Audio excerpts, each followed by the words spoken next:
Welcome, everyone, to the Energy Advisors Podcast. I'm your host, Rex, that energy guy. Glad to have you with us today. And I am so excited about today's guest. This is going to be a lot of fun because I hope it's really educational. There's a lot of people who have very different opinions.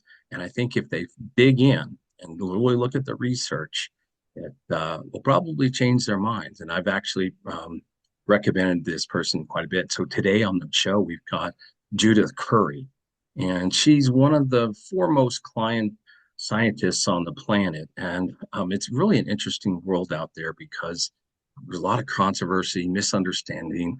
I hate the term misinformation, but there's a lot of people bouncing around without a whole lot of education and facts. But before we get started today, we always have to thank our sponsors in the program, our good friends over at Smart Energy Centers. These are exciting things that they're doing, opening up energy centers across the United States, trying to commoditize renewables, and especially rooftop solar, to bring it down to where everyone can afford it. So Smart Energy Centers. Our friends over at Tax Hive, these guys are awesome. What they do is they provide top-notch consulting so people understand what the real facts are on the tax credits. They help people get the tax credits that they are actually entitled to, and they do it with you for a 5-year period. So not a one and done. So Tax Hive.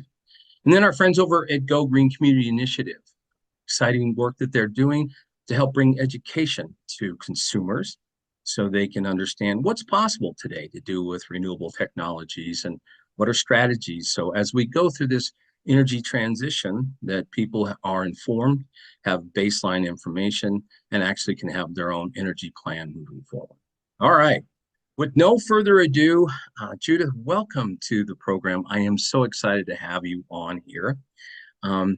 If you could, let's start off because many people may know you, but I'm going to guess it's a bigger audience that don't.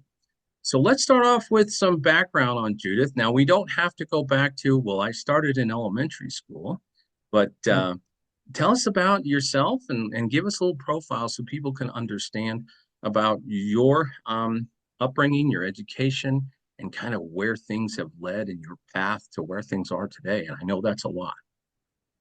Oh, okay. Well, thanks for having me, Rex. Well, I got my PhD from the University of Chicago in 1982 in geophysical sciences, and my PhD thesis related to the climate of the Arctic. And I held faculty positions over the years, starting at Purdue University, then I moved to Penn State, then University of Colorado, Boulder, and finally at the Georgia Institute of Technology, where I served as chair of the School of Earth and Atmospheric Sciences for 13 years.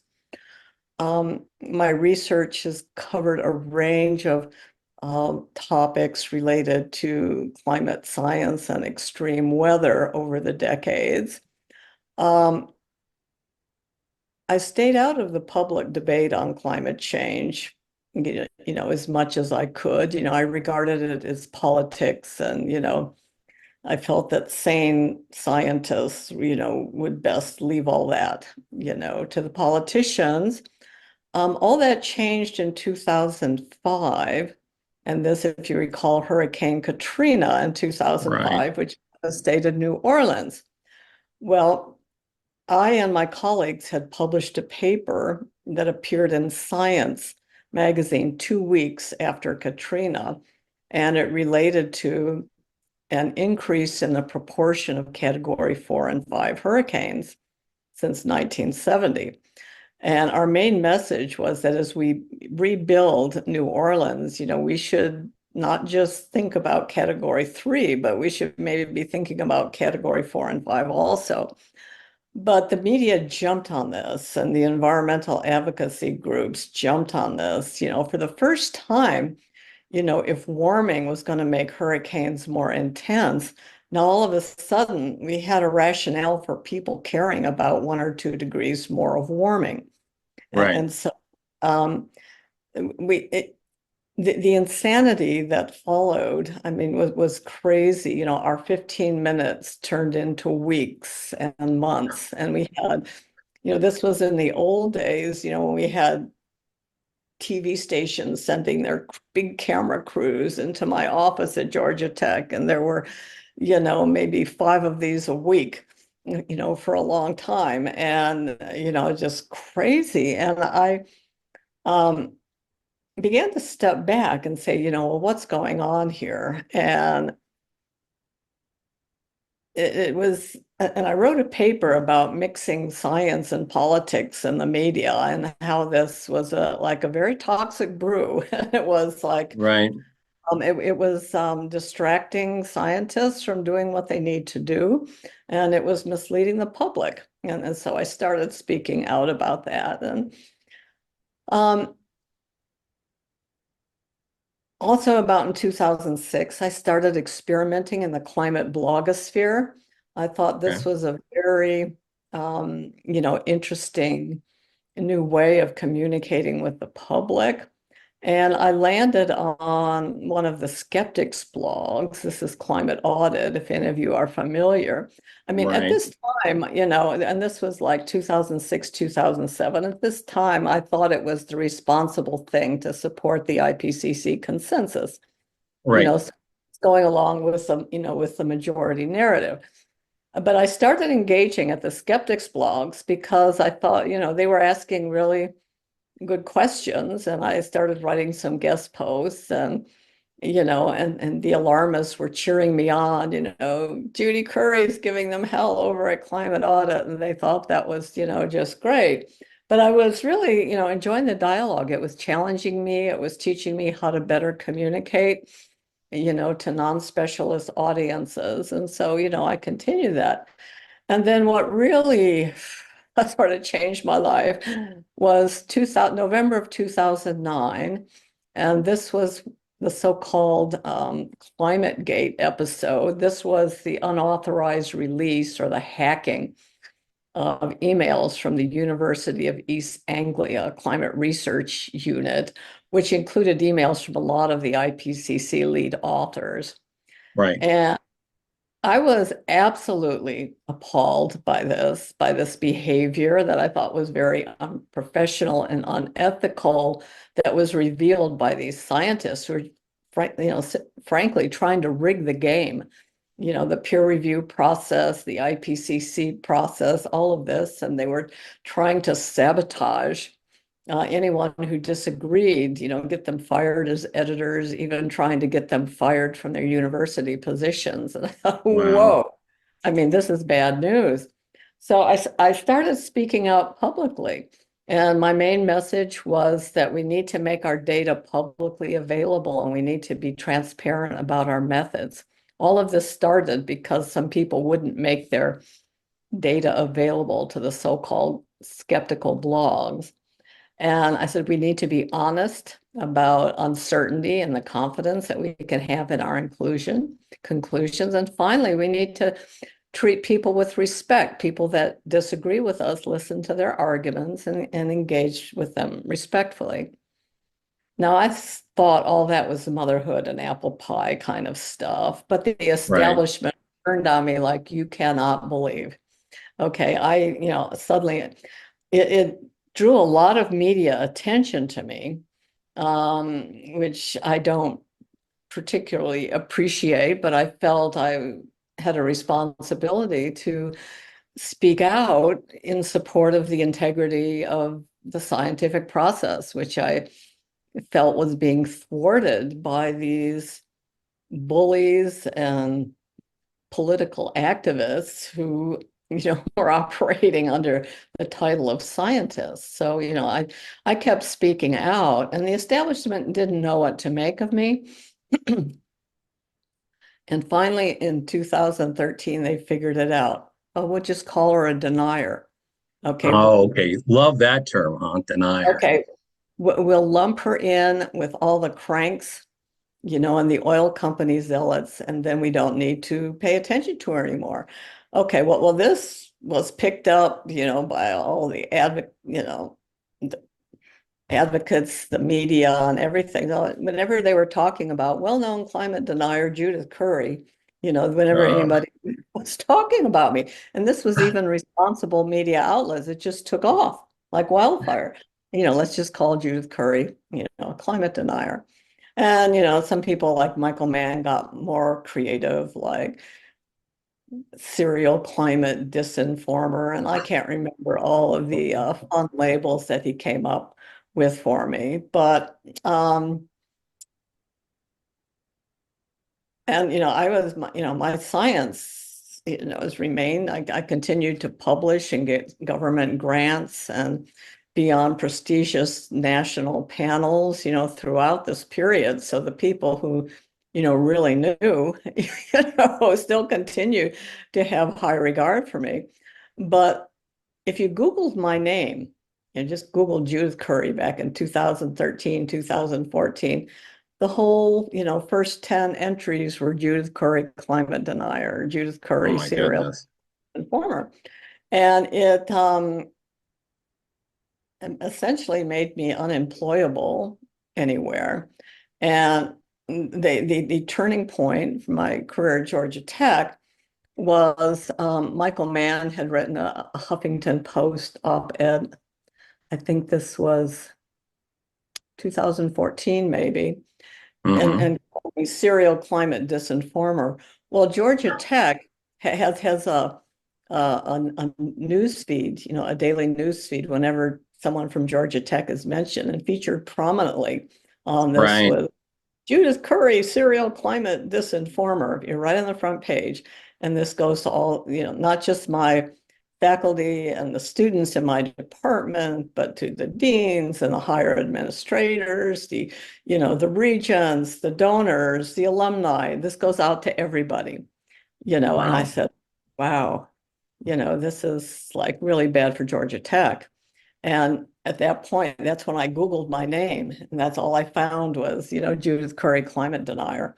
When you search my name on Google, I said, well, I'm essentially unemployable. So I said, okay, it's time for me to start plotting my exit strategy here, Right. from the university. And so um, prior to that, I had started a company, Climate Forecast Applications Network, which Georgia Tech helped me launch, actually. Their venture lab incubator kind of Okay. program. And so I launched it, with the advice of Georgia Tech, and it was operating at a low level. And I said, okay, well, for my next act, I'm going to ramp up the company, leave Georgia Tech, and this way I can, be unencumbered by anyone telling me what to do. I don't have to worry about peer pressure. I don't have to worry about pleasing university administrators. And I can be unleashed to figure out imaginative ways to help decision makers in government and the private sector better understand and manage their weather and climate related risk. So Right. that's what I've been focused on, for the past decade. And I still maintain a presence in the public sphere. I'm active on Twitter at CurryJA, and I have a blog, Climate Etc. Right. Um, I recently published a book, Climate Uncertainty and Risk, Rethinking Our Response. And my company has a new grant from NOAA, Small Business Innovation Research Program, the SBIR program on using artificial intelligence to better forecast extreme weather events. So we're doing a Right. lot of very exciting things, but I have to say, it's a lot saner and more productive being outside of the academic ecosystem. Right. Um, yeah, so that's basically my story. A lot of people, and again, Michael Mann in particular, I mean, he regards me as the most dangerous climate denier on the planet, largely because a lot of people listen to me because I provide good analyses and good arguments, and um, I'm as honest as I can be, and I'm honest Right. about versus what we don't know. So I do have a following, which the alarmists don't like. And so they continue to try to take me down, but I'm way past caring. And people who look at my work or listen to what I actually have to say on my blog or on Twitter or in my book, understand that I'm worth listening to. Yeah. So I want to circle back around on one thing. So great, history of all this. I have a lot of young listeners that are, following the energy industry. And I just wanted to give them a data point. What did you get your undergrad in? Okay, my undergrad degree was in geography. I specialized in physical geography, and they had an emphasis in meteorology.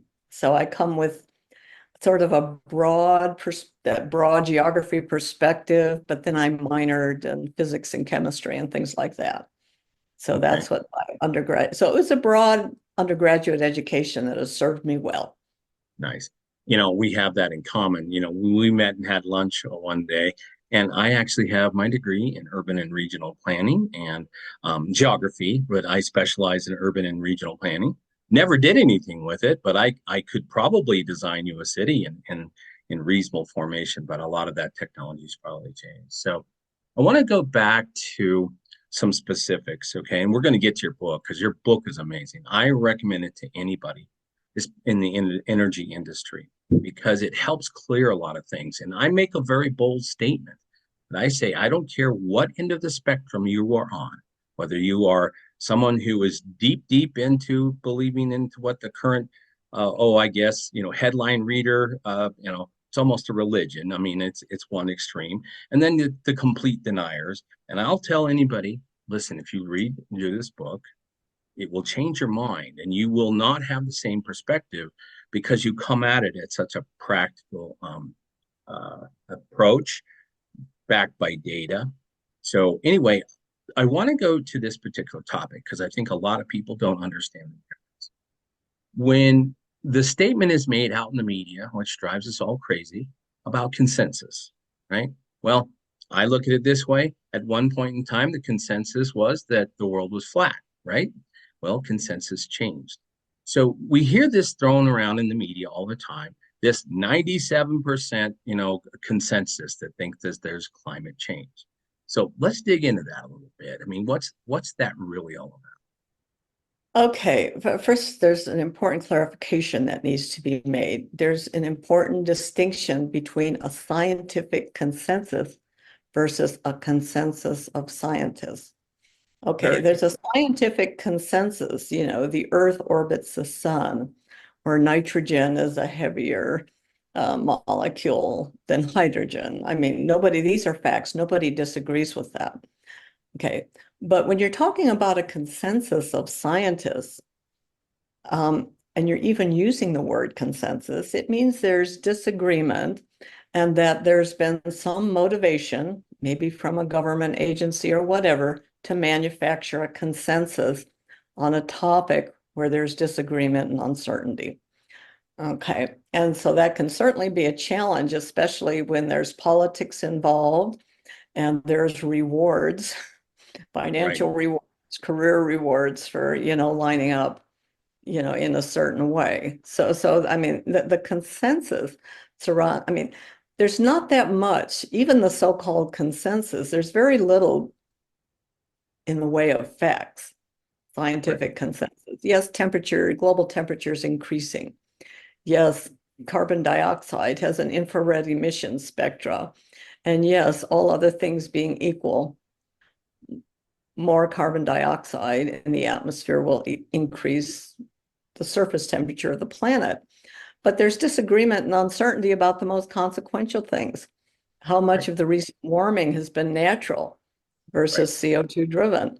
How Mhm. will the climate of the 21st century play out? We really don't have much of an idea there. Is warming dangerous? There's widespread disagreement on that. And will it overall be beneficial to humans to rapidly phase out fossil fuels? Or will we suffer as a result Right. of trying to do that? So there's no consensus around the most consequential issues that we're talking about. So it's just a Right. meaningless sort of phrase to shut down debate and to tell you you don't need to think. There's a Right. consensus, you can't question me, so let's move on.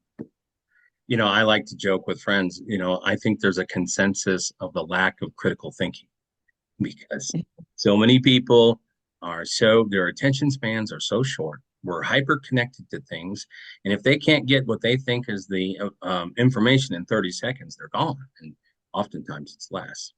So you spent a lot of time around the IPCC AR documents and stuff. What was your history around all of that? Oh, okay. My only direct involvement with the IPCC process was the third assessment report, which was published in 2001. I was a contributing author on one of the chapters, and I was also asked an official reviewer for two of the chapters. When I saw how the authors of those chapters that I reviewed completely ignored my comments, I said, okay, I'm not wasting my time with the IPCC anymore. Okay. So I have not been involved ever since, but I read the reports very carefully and I've critically evaluated them. A lot of those analyses have been on my blog. But you have to read the fine print, in the 1,000-page reports. The Right. stuff that shows up in the summary for policymakers, which may be the only thing that most of the public reads. I mean, this is all cherry-picked stuff, and it's to sell a particular narrative. It's not an objective portrayal. But in some of the reports, there has been good information buried deep in the bowels of the report. Like in the fifth assessment report, I thought the Working Group 2 report was quite good. This is on impacts. And in the sixth assessment report, the Working Group 1 report on the physical processes was pretty good. So, I mean, it's a mixed bag. It depends on who the authors are, who's in the bureau, who's in charge. So it's very sporadic in terms of, there is good information depending on who authored that section, but you have to hunt around and you have to read the fine print and you have to critically evaluate it, Right. which not too So many people do, frankly. no, no. What is the AR6? Like 1,300 pages. I mean, it's Oh, not that's just light the first reading. report. Yeah, it's the Yeah. first report. There's three reports and then a synthesis report and then the technical side. It's like probably close to 10,000 pages once you sort of pile it all up. Right. And then, the problem is, like you said, people cherry pick that. And so they don't have a lot of really depth and analysis. And so, when I posted out on Facebook that I was going to have you on the program, I got attacked by some people. They're like, don't ever, tag me in that kinds of stuff. She's a denier and then things. And I'm like, well, and then I would come back and said, have you read her book? Your latest book. And I find your book really fascinating. So I want to pivot to some education for help people. A lot of people think that climate change is everything, but also too, there's the whole concept of extreme weather events and those periods of time, and then climate change. So can you help us understand, the concept of extreme weather events versus climate change? Okay, well, the climate has varied, for the past 4.6 billion years, since Right, the planet's been in existence, and it has varied over some pretty extreme states. So what we're talking about over the last 100 years is, not terribly extreme in context of Earth's history. There's a lot of natural climate variability. Um, we've been warming, we had the little ice age from like the 1300s to the 1800s. And in the mid 1800s, we started coming out of the little ice age. Okay. And we started warming. And the early warming was natural. I mean, CO2 emissions weren't very large back then. CO2 emissions picked up in 1950, but ironically, temperatures cooled from the mid 40s to the mid 70s. And the modern warming didn't pick up until the 1980s. So there's a lot of natural variability involved associated with a grand solar maximum in the late 20th century, multi-decadal ocean oscillations, patterns of volcanic activity. You know, there's all sorts of stuff going on in addition to, to fossil fueled warming. Now, Right. going on to extreme weather events, I mean, there have always been extreme weather events. Extreme Sure. weather events are happening now, and they're going to happen in the future. I mean, in the US, the 1930s were far and away the worst decade for extreme weather events. This was the worst droughts, the worst heat waves, even the worst US landfalling hurricanes. And this was well before the modern period of warming or anything that can be Right. blamed fossil fueled warming. So there's a lot of variability. And even the IPCC, okay, does not claim that apart from more heat waves and fewer cold events, there's no evidence with any significant level of confidence that any other type of extreme weather event is worsening. Okay, so I mean, that's in the IPCC, but nevertheless, you hear every flood, every hurricane, every drought, every Yes. wildfire being blamed on global warming, or it's 500 times more likely than it was in the past. You know, stuff just absolutely makes no sense. I mean, the simplest thing to do is look back in the historical record to the first half of the 20th century, or if in some locations you can go back into the 1800s and say, well, did we have worse hurricanes or did we have a worse flood in that location? And invariably, the answer is yes. So it's very hard to come up with a rationale for blaming recent extreme weather events on fossil fueled warming. Right. Um, it, fossil fueled warming is a very slow creep, you know, like maybe 1.5 to 2.5 degrees centigrade, or like, or you know, per century, you know, a few tenths of a degree per decade. I mean, this is something that you barely notice. And this is associated with the slow melting of some glaciers and with a slow creep of sea level rise. I mean, Right. it's not associated with the dramatic extreme weather events. So once you separate out those two things, then you can start looking at the problem more rationally and figuring out how to, you know, how to deal with it. The extreme weather events are being used to motivate the urgency, okay, of restricting fossil fuel emissions, which is Right. fairly crazy. Because even if we were successful at doing that, we wouldn't notice any difference in the weather or climate through the 21st century. So, you know, why the urgency? Oh, and you know, the link in people's mind is that, well, if we do this, we'll get rid of bad weather. I mean, how did we come to the point where we think that burning fossil fuels causes bad weather? I mean, this is just stupidity.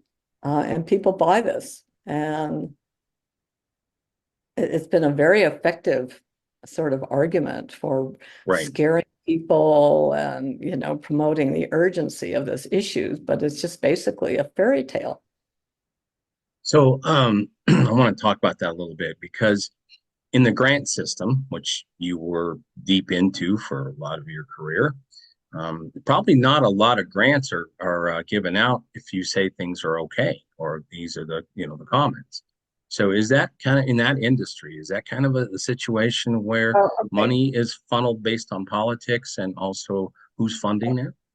Yeah, okay. So what the funding agencies do, I mean, the program managers at these funding agencies, they want to build their programs, okay, and they can build, you know, get bigger budgets, you know, from the federal government. And the way they do this is by, you know, tying their program's agenda into the national political agenda. So, if they talk about climate change, human caused climate change, then they can probably justify bigger budgets for their Mhm. agency.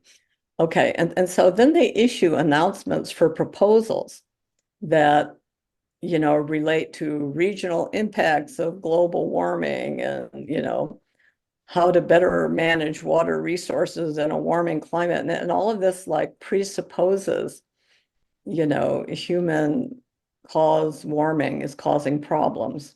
So if anybody was, trying to write a contrary proposal, I mean, it would just be regarded as non-compliant. It wouldn't, Right. and people wouldn't even bother to submit the proposal. So a Okay. lot of people who challenge the mainstream narrative have left the universities and gone to think tanks and NGOs or into the private sector. I mean, the university is just, a hostile place for people who want to challenge the main narrative. Now, with my limited scientific background, science to me is asking questions on why and critical thinking and testing and data. And so it just is befuddling that if people aren't doing those things, then, how can you call yourself a scientist? I mean, there's no settle to any of this. Well, climate science has devolved into using the climate models to develop a narrative of alarm. Oh, we won't be able to grow grapes for wine producing in California, or, all of this kind of thing, trying to develop alarming narratives about what's going to happen in the future. And that's what climate science has devolved into. It's climate model taxonomy. That there's very little fundamental research into what I would call climate dynamics. How does all this work? Many Mhm. people call themselves climate scientists, really have a very soft core education.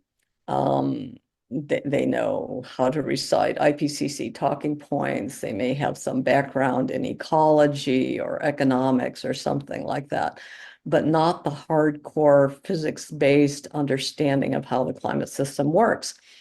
And so, this path that we've been on for the last 20 years, we've lost a decade of climate dynamicists that never got trained. And it's really only the old guard who really knows how to teach this anymore. There's a few universities that are still carrying the torch, who give a good solid education in dynamics. But most of the people who claim to be climate scientists have a very, very soft core education. Okay. So I want to ask about this because your book is fascinating. I love it, and I'm not going to give spoilers, but when you introduce a new section, you do quotes, and so I find your work so fascinating because it's so data driven and it's so important. Then you even quote Mike Tyson. And so, when you're writing your book, what motivated you to start those new sections with these great quotes? Because you quote some amazing scholars, but you also quote somebody like Mike Tyson. So, Right. Well, the first time I did this was I wrote a paper in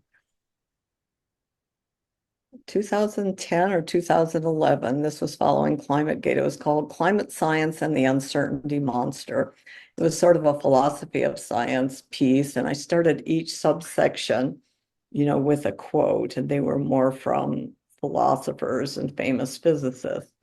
right. But I realized that was really an effective tool. So I thought, with the book that I wanted to do this. And so, when I was thinking about the book, I started collecting quotes and, all of this. And I spent a crazy amount of time figuring out which one should go where, and there was some great quotes that I never really found a good place Yeah, for. And then after I published the book, then I found a dozen more quotes that I wish I would have right, used. But I wanted to, um, and a few climate scientists are quoted, but not many. It's right. mostly a lot of novelists, Hmm. a number of philosophers, right, just a few politicians, and then a lot of people from the popular culture and also from, multicultural, right. Asians and Africans, and there's a lot of wisdom out there.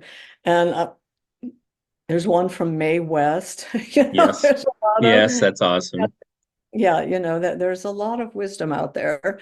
And I thought that it just interjected a little bit of humor, but it sort of set the stage, when people it would like open their mind a little bit Right, before starting to read the chapter or the section, right, because pretty much like from wherever you're at, whatever your expertise or where you're at on the political spectrum on this book challenges you, right, to think about something in a different way, to think about it more broadly. right. And so, you know, it, it's it's not a comfortable read for people who are very dogmatic on either side of the spectrum. Sure, But if sure. people who are, wondering, open mind, like, oh, I really don't understand it. I think it's important, but I don't know what to think. I think those people will get a lot out of it and won't feel uncomfortable. My own internal reviewers, the people in my family and who are my friends, they are all liberal Democrats. So I got, most of the feedback that I got in early drafts came from that political perspective. Right. And so I didn't get any pushback from any of them. I had a Hillary Clinton quote in there, and somebody said, take it out. Hillary's just too divisive. You don't need it. You know, that kind of thing. And this was somebody who was really more of a liberal Democrat. So I vetted it in the sense of wanting to be as nonpartisan as Right, possible and not to offend anybody, across the spectrum, whatever, whether they're an alarmist or unconvinced or skeptical or right, denier. You want there to be something, in this book for everybody to broaden their thinking. I'm not telling people what to think about all this. I'm telling them how to think and right, how to frame the problem and how to apply 21st century principles of risk science to dealing with this issue. yeah, So people said they were surprised by the time they get to the end of the book that I didn't really make any hard policy recommendations, and I don't. exactly. Um, but that there's some things that would obviously match my arguments better than others, but I do Right, argue, yeah, I do argue against like strict timelines and limits, saying this is just not right, a robust strategy for decision making. So I do criticize existing policy approaches. right. Um, so yeah, it's a fairly unique book. It was published by an academic press. It underwent very rigorous peer review. Um, the press that I used, Anthem Press, it focuses more on the social sciences and humanities. Mm-hmm. We're starting a new sustainability series. So I said, well, this is the audience that I'm looking to reach, Right, not talking to other climate scientists, although I think they would do very well to read my book. right. But it's really, and it's been reviewed. There was an 11-page review in a law journal, for Oh, example. really? Okay. And so economists and risk scientists, are people who are, really the main audience and the people who've really picked up on the book, and a number of politicians. Um, Sure. I've heard from their staffers and whatever. So it's reaching an audience all over the world. I get pinged on LinkedIn from an amazing diversity of people who've read my book. And, you're from what country? I gotta Right, right. get my book. But, so I'm pretty pleased with the reach. And, with the reception that I've gotten. Um, so, I encourage you to read it. It's available on audiobook. That's a Yes. relatively recent development. But Kindle and paperback and hardback. I Yeah. mean, it's a little bit more expensive than some other books. Academic presses just charge a crazy amount, but I went the academic press route because I wanted the rigorous peer review and the Peer extra review. credibility that all that would lend the book. I just giggled, literally laughed out loud when I got to the Mike Tyson quote because I've always kept that one. And the quote is, everybody's got a plan until you're punched in the mouth.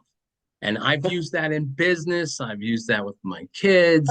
It's just, it is. I mean, everybody thinks. And I think the thing that I like about even the title is, you know, rethinking our response to this because it, I think what my assessment is after reading it is the fact that I'm going to guess that the vast majority of people are probably undecided if they're level-headed people, right?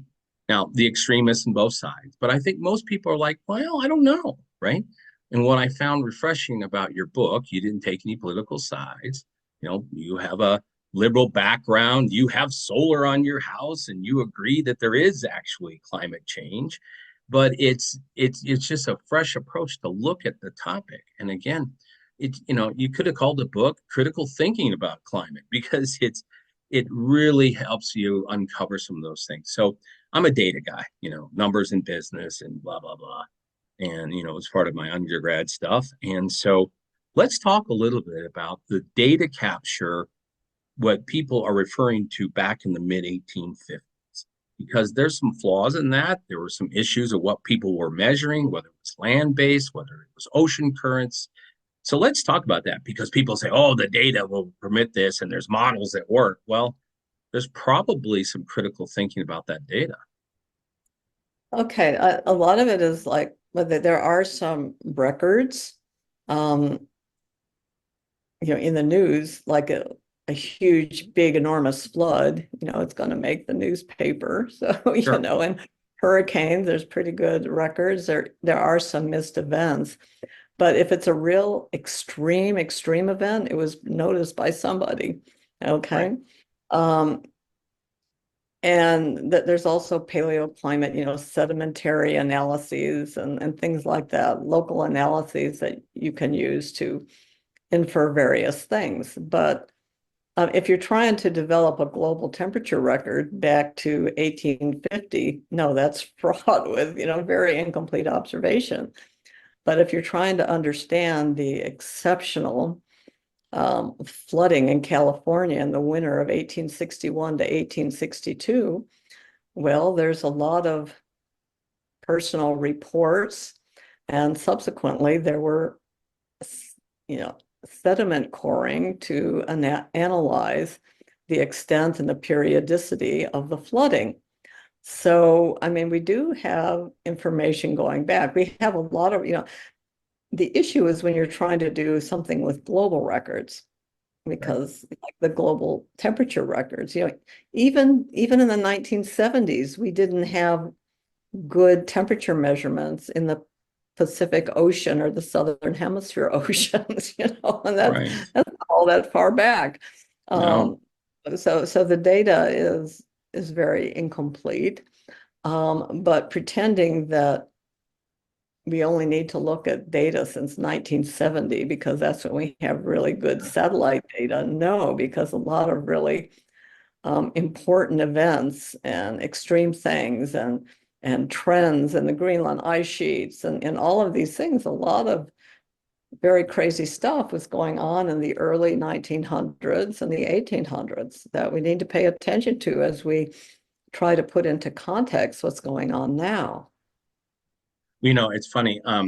If you're doing any research online, one of the numbers that's thrown out is this 2-degree increase, and that 2-degree increase is going to be existential, right? Well, who's to say what the normal baseline is? You Well, you mentioned you mentioned that we're coming out of an ice age. So where is the Earth's normal baseline? Because I don't know. Is that a made up number or what is that? Where does that come Okay. from? Okay. First, some context. The idea is 2 degrees since pre-industrial times. Okay. Um, okay. Well, they don't really have good observations back in the 1700s. So No. realistically, let's talk about the late 1800s. We can talk about that. So when they say 2 degrees, it's 2 degrees since the late 19th century. And 1.2 degrees of that has already happened. A big part of that was natural before, CO2 Right. emissions ever became large. Um, so why do we think that 2 degrees post-industrial is dangerous? Well, I mean, in pre-industrial times, I mean, in the 1700s, think George Washington and Valley Forge. I mean, this was crazy cold time. It was floods and wet and soggy and cold, and the same in Europe. There were famines and everything. It was a terrible time. So why do we think that pre-industrial was some kind of Goldilocks climate? I mean, Right. it wasn't. And so in 1992, with the big UN framework on on climate change convention, treaty in 1992, even the US signed this one. It was about preventing dangerous anthropogenic climate change. Okay, so what's dangerous? Well, they never really defined it until about 2015, and they came up with the 2 degrees. Okay. And that was really there was no scientific input into that. It was a politically negotiated thing designed to put maximum pressure on people to eliminate fossil fuels. When it looked that 2 degrees might be in reach, then they changed the goalpost to 1.5 degrees. Now it's even scarier. We're at 1.2 now, and we only have up to Point eight. 1.5, and oh my, it's like I mean, and it's just become completely disconnected to anything that matters. It's just an Right. arbitrary target. I mean, over the past 100 years, global population has increased by like 4 times. Agricultural Right. productivity has skyrocketed. The per capita loss of life from extreme weather events, is down by 2 orders of magnitude. All in all, we've managed to deal very well with the 1 degree centigrade of warming that we've had so far. I mean, just through adaptation. And, we're talking about another degree centigrade over the course of the 21st century. That's not really all that scary, frankly. Right. It's that we can adapt to. Um, and even if we were somehow successful at eliminating CO2 emissions, there's a lot of natural climate drivers that could, send the climate either way.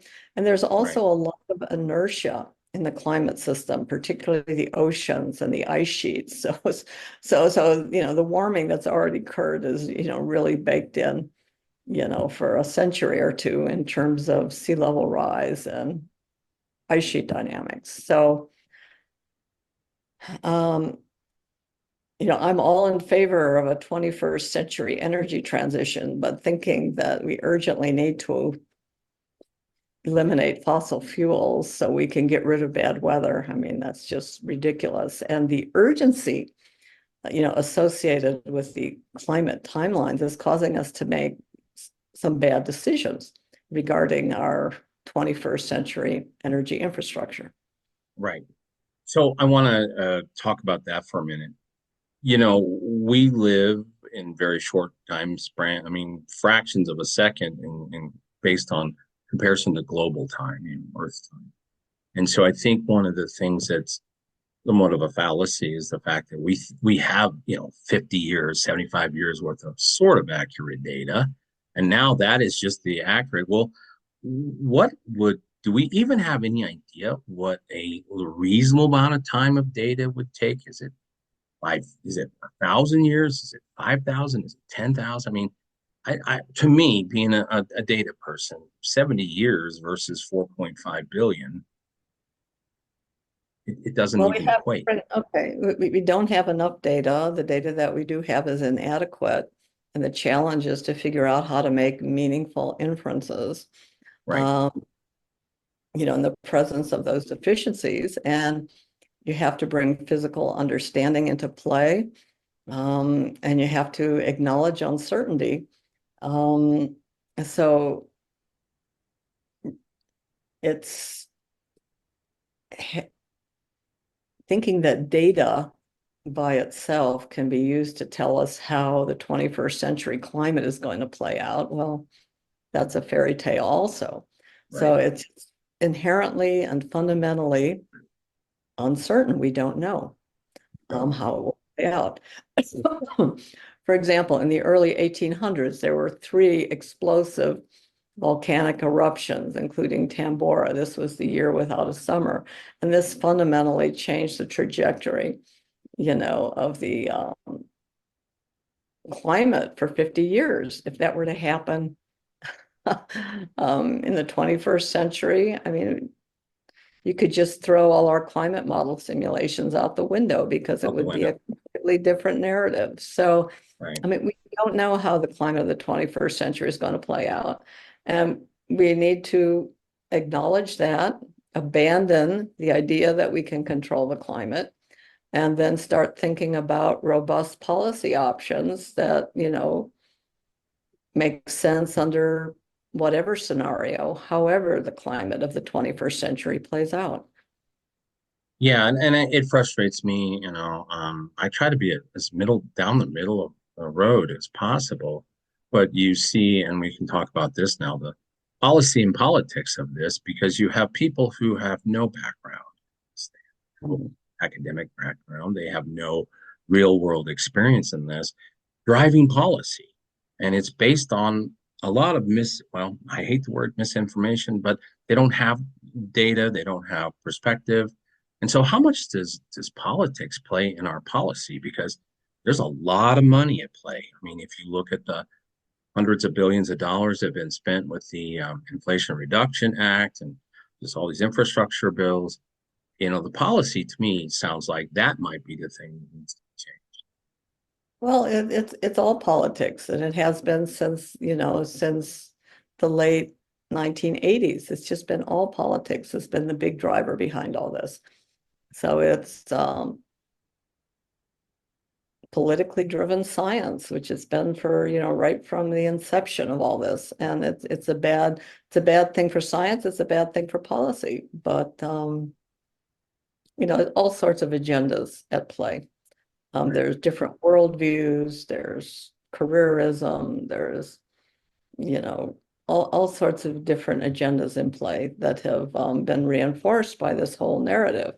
So, how do we get past? Well, people are up against, the realities of trying to implement um, very rapidly transition away from fossil fuels. And they're realizing they can't do it without nuclear. So literally Right. it's only in the last year that all of a sudden nuclear is becoming, popular and respectable. I think, what is it? Sierra Club just came out endorsing nuclear power, which is Right. like, wow, that was an eye opener. So, I mean, we can't do that without nuclear power. Right. Um, Right.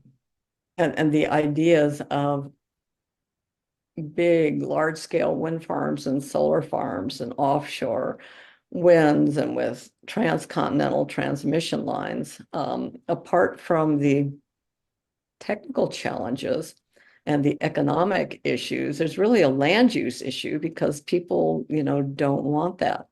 Right. Even in the US, where we've got, very low population density compared to some of the Asian countries and European countries. I mean, people don't want it. Farmers don't want it. Even where there's low land density, even people up in Canada, northern Canada, where there's nobody up there, they don't want it Right. either because people who own the land think it's going to degrade the value of their land, so, people don't want it. So we need things with a smaller footprint on the Right. land, which is nuclear, rooftop, wind and solar, geothermal in regions, Yeah. The US West, I think, is a good place for geothermal, also Canada. It is, Um, yes. these are things that make sense, but we're going to need fossil fuels for a long time. By the end of the 21st century, I don't think we're going to be burning them any longer.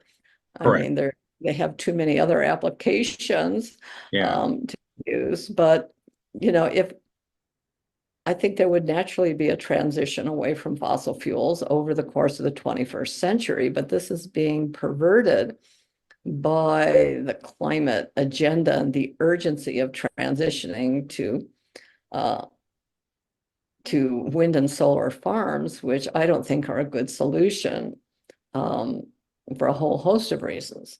Right. So, and this is slowing down what I would call a more meaningful transition, Yeah. to a 21st century energy infrastructure. Well, being someone that's involved in the energy transition, in full disclosure, anybody that listens to my podcast, they know that I help people into less expensive, renewable types of solutions, solar and micro wind turbines, storage, and all this stuff. But I've always contested and said we're going to need all of it. I mean, you look at the growth of AI, the cryptocurrencies, all the blockchain technologies, and then the electrification of so many things. It we just can't do it with just saying, okay, let's just shut off fossil fuels, because when it comes to energy, it's use case. How are you going to use it? What are the needs? What is the appropriate technology?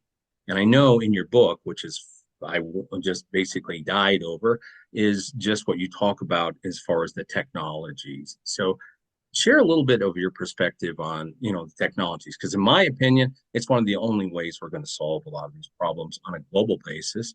And then I also want to talk about the concept of energy equity, where we have developing nations who can probably skip past some of this. Yeah. Well, energy demand is exploding, just like over the last 2 years, it's exploding. And like you said, it's the blockchains, the data centers, the AI is just increasing like crazy. And the big tech companies are investing big time in nuclear power, which is very Yep. exciting. But you mentioned, I mean, the most horrible thing about the whole climate agenda is that they are trying to keep Africa from developing grid electricity, electricity that can help them industrialize, basically. Okay. Um, just local rooftop solar, isn't going to cut it for an industrial economy. And the really reprehensible thing is they have tons of fossil fuel resources, oil, gas, coal in Africa, but nobody will give them the loans to build power plants and transmission lines. Instead, they sell all this to Europe and Asia so they can, power Europe and Asia. So that Right. this is just the most unethical thing we can imagine. And the European banks and the big banks will not loan money to Africa for them to develop any fossil fuel resources because of climate change. And so this is just the stupidest thing imaginable. I mean, that this will eventually happen. Can we bypass, some of the pathways that we did? I think building huge networks of transmission lines doesn't make sense for Africa. I think it'd be more local power production, Right. and not, big global transmission lines. And so, rooftop where you can, nuclear, I think in the short term, I think it is worth developing coal and natural gas power plants because it's something that can be done so quickly, and that's going to be the quickest way to Yeah. spin Economically, yes, up, especially economically. yeah, in industry and nuclear eventually, but not just pretending. I mean, it's just green, the labels, uh, gr energy apartheid, green colonialism. Yeah. And it's really reprehensible, and that needs to turn around. And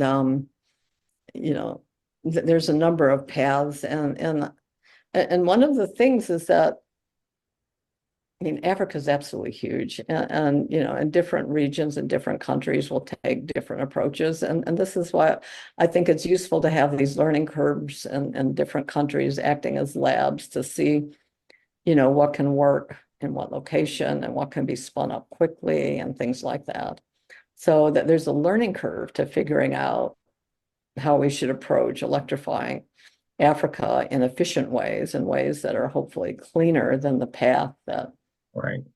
Europe and the US have followed. So, but that's a big challenge, and that's just a moral imperative that we deal with that issue. Um, but we're going to Well, need the key issue but is abundance right. and cheap, okay, and reliable and secure. And then after that comes clean. Yeah, But exactly. it's the abundance and the economics of it that are really the big drivers. Yeah. One of the things that drives me bananas is the folks that are all about, sort of the climate change zealots. They only attack fossil fuels and they don't ever talk about all of the fuel options. And especially you mentioned nuclear. Most people don't know there are 20 organizations right now. They're working on mini nuclear reactors. Microsoft purchased an old gas plant and they're turning that into a nuclear plant. That's out in Wyoming. And so the challenge that I see in this industry and some of the problems are the fact that we're not looking at things comprehensively. People have locked in, and I'm only going to pick on fossil fuels. Well, that's only one of the sources. Well, okay. Well, they're going after your food supply too, big ag.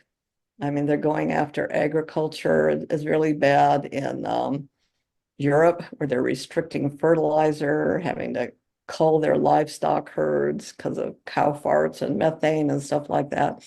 After making fertilizer very expensive, Africans too expensive for Africans to buy.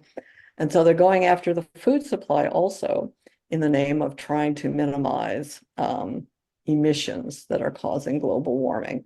So it's just insanity. It doesn't get as much press as a whole energy issue, but the food one might be fundamentally more Yeah. damaging to humanity, um, even than screwing with the energy supply. So it's just total insanity.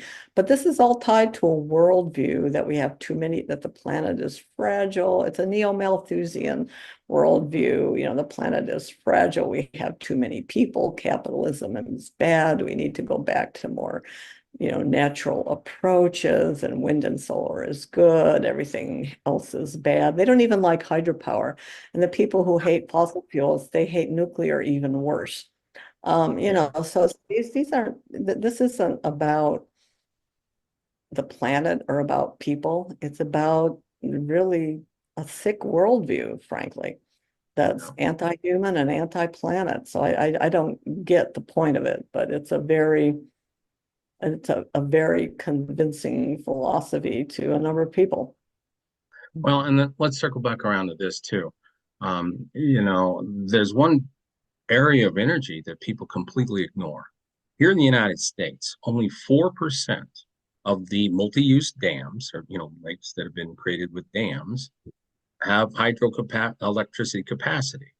And to retrofit those isn't very expensive when you look at the kilowatt production for that. Nobody ever looks at that. 4% of the dams are creating electricity. And now I'm not a huge fan of developing weather driven energy sources, whether it's the sun is shining, the water's flowing, or the wind is blowing. But, that's a huge reserve of energy that no one ever talks about. Well, I have to say I haven't heard that one mentioned very often, but your point is well taken. But the issue, if people are saying bad weather is driving the need for the energy transition, and then they're picking power sources that are weather dependent, like wind and solar and hydro. Now, does that make any sense? None whatsoever. That said, I think that there's definitely a place for rooftop, wind and solar. I don't like the big farms, Yeah. and hydro in many locations makes sense. But you need to have you need to have a base power supply that is Right. independent of, the vagaries of weather variability. Agreed. Agreed. So I want to circle back to one other topic. You've been very generous with your time. Um, Global. They always talk about global climate change. And we probably know the facts are around there's a lot more regional issues. So can we talk about that for a couple minutes as far as is it really global climate change when people talk about that, or is it more regional based? Because I know that I've lived in different parts of the country. While some of this extreme weather events have been happening over here, it's not happening there. Okay, well, if your agenda is to get rid of fossil fuels, you want to focus on CO2, and that relates to a global issue. Right, Okay, but if you care about extreme weather and climate variability and change, all of this is fundamentally regional to local. okay, Okay, and I think that there are some places on the planet that are even cooling, in recent right, decades. So there's a lot of regional weather climate variability, and each region has its own specific vulnerabilities, whether it's hurricanes or forest fires or droughts or whatever.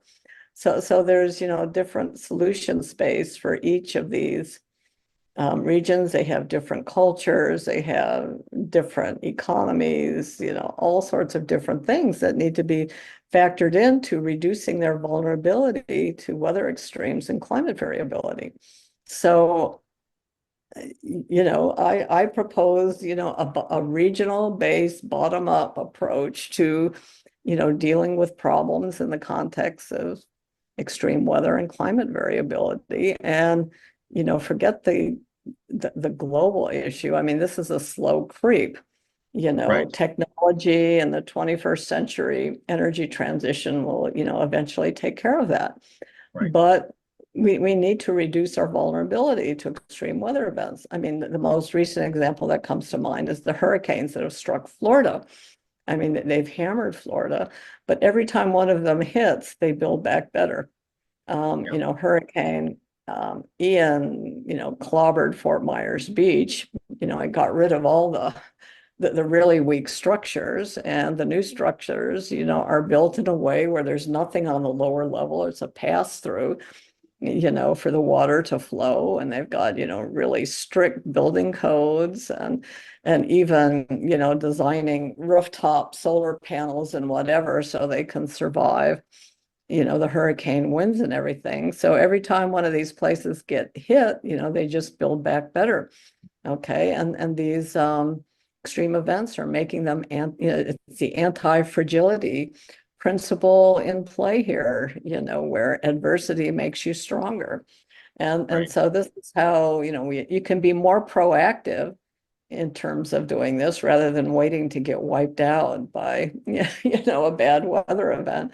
But right, the worst thing is when you have government policies that support, like there's been one house on the coast of New Orleans that's been clobbered by hurricanes and been rebuilt 12 times. Okay, wow, so what's wrong with this picture?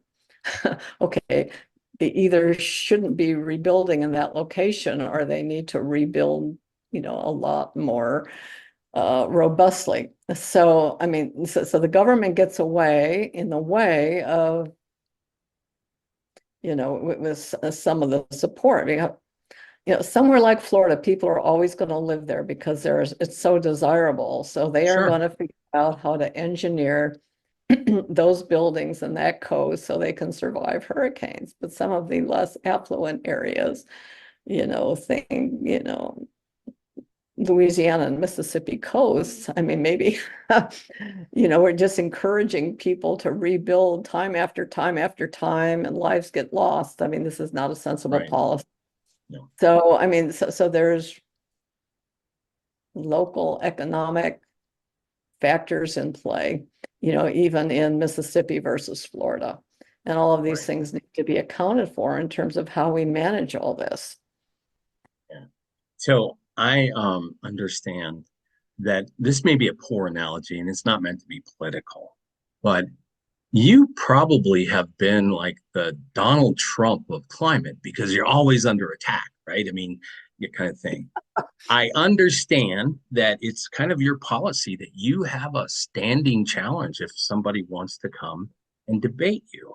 Is that Oh my, true? And then do you ever get any takers? oh no, no, people have invited me to debates. Oh, we would like, and they won't get anybody who will go up against me. Um, I'm just too tough. Um, I have broad expertise. I'm honest about uncertainties. I'm not overconfident, and it's very hard to take me on. So no, anybody who wants to debate me, I'm open. And people have tried to arrange debates many, many times. Oh, we're going to try to get this person. No, they're not going to do it. Oh, they said they agreed to debate, but when they heard it was you, they backed out. So I mean Oh, that just doesn't happen. So well, that kind um, of says something. If you're willing to take on all takers and nobody shows up, I mean that probably says something about your research. So, well, this has been a wonderful time. I really thank you for your time, and it's really important for anybody to understand these things. Again, it's such a complex topic. And we, like you say, we really don't know all of these things. Uncertainty is really the best word to use. And so I really appreciate that. So now I'll shift to my one last thing. Anybody that watches my podcast or listens, um, there's always a parting question for our guests. Now, in the world, in this sort of modern thing, we have this thing called a bucket list. Things I'm going to do before I jump off the planet. It's done. There's always an opposite of everything in the universe, right? So there's a yin and a yang. So there's a list out there of things nobody ever wants to do. And it rhymes with bucket and starts with an F. So it's sort of the F it list, F it bucket list kind of thing, or the F it list. What might be on Judith Curry's F it list and things you'd never really wanted? never really want to do. Yeah, Well, I don't like to waste my time. I don't like to waste other people's time. Time is valuable. It's what we've got. right.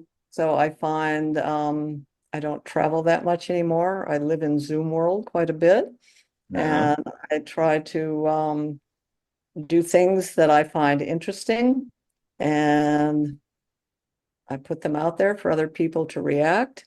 right. And I really don't care what other people think.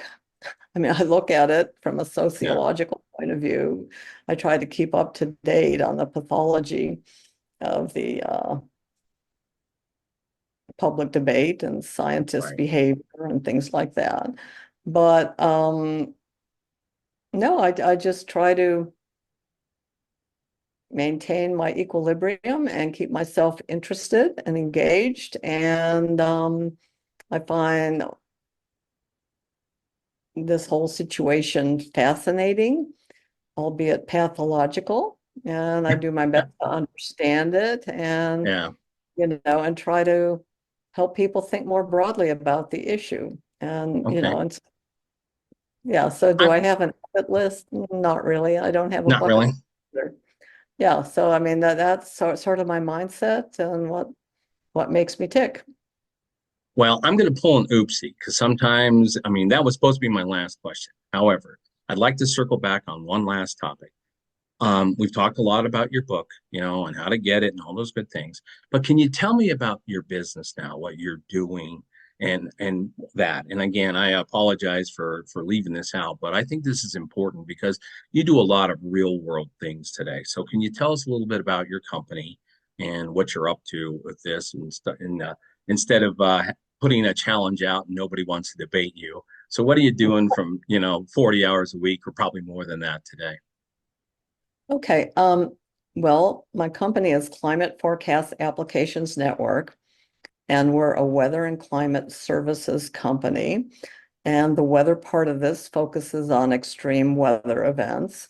A big part of our business is hurricane forecasting, which we provide to electric utilities and insurance companies. Those are our biggest customers. Um, we also look at, a whole range of, things for the electric utilities and energy trading sector, heat and cold wave events, load forecasts, wind and solar power production, power deficit probability forecasts, things like that for Right. the energy sector. And then in the climate space, do a whole range of things. Again, we focus on the regional scale or maybe even point locations and time scales out to say 3 decades, say 30 years in advance, out to 2050 or whatever. Right. And a lot of the people who want something, it relates to infrastructure. We have clients in the petroleum sector, looking at offshore and onshore infrastructure, wind and, just recently completed a big study on wind farm productivity, okay, in the US, looking forward in the US and Asia. We've done, a whole range of things, Right. looking at desalination plants and profitability in South Australia. What might their need be over the next few decades for additional desalination plants? Things related to hurricanes, impacts, siting of infrastructure. I mean, a whole range of topics. My company also does litigation support, a lot of lawsuits related to climate change, and I help advise, mostly defendants, actually. So there's a range of topics that we address. Snowfall in the Himalayas, trying to predict that and what the hydropower into India will look like in coming decades. So a range of topics that we look at. And so all of these issues, pose very challenging research problems. This isn't just like Yeah. business going out there and trying to sell something, but clients come to us with thorny problems and we have to do research to figure it out. And so all of the employees in my company, they have a master's degree or higher, either in computer science or atmospheric science. About half of our employees are PhDs. Even my business development manager has a master's in meteorology. So, I mean, we're a high-tech, very research-driven Yeah. company. We're doing a lot of innovative stuff. We don't publish our research. I mean, all of this is our secret sauce, that we use to develop innovative forecast products to support our clients in managing their weather and climate-related risk. Yeah. I really wanted people to hear that, and I apologize we didn't talk about it earlier because you've been labeled, attacked, fiercely attacked as someone who's a denier and stuff, but yet you have your finger in almost every pie of energy. And that's why I wanted to get you on the program today because your breadth and depth of knowledge in this space is, and I believe it's unparalleled. I mean, I'm not licking your boots here today, but I think one of the things that I've enjoyed, and I would invite listeners to investigate, is go out and read more of your writings, follow your blog that you still have out there, read the book, and continue to follow your work because energy impacts all of us, as we all know, and we need to be able to have resources that are widely available and then different use cases. So one type of source of energy is going to be different and applicable than others. So anyway, I find it fascinating. It's like I found a kindred soul of knowledge, of understanding, and the fact that we both have some geography background. And geography is, people don't understand. It's the study of people and their climate and how they survive. So it's been great. So listen, I want to thank you for being so generous with your time and coming on the program. And like I said, people, please get out and grab her book. Where's it all available? Is it widespread available? Oh yeah, Amazon, Barnes and Noble has been translated into German. I mean, it's pretty widely available. Yeah, it's a fascinating read. I first downloaded the Audible version and listened to it, and I was so intrigued that I went and got the paperback so I could make marks and study notes and those types of things. So anyway, Well, thank you very much for your time. All right, folks, we're going to call this a wrap for today's episode. We want to remind you to take the time to visit our sponsors. Without the sponsors, we don't have the time to do these things. So very, very thankful for their partnership. Very thankful for Judith for coming on today. And I will say what we always say at the end of every episode. Thanks, and make it a great day.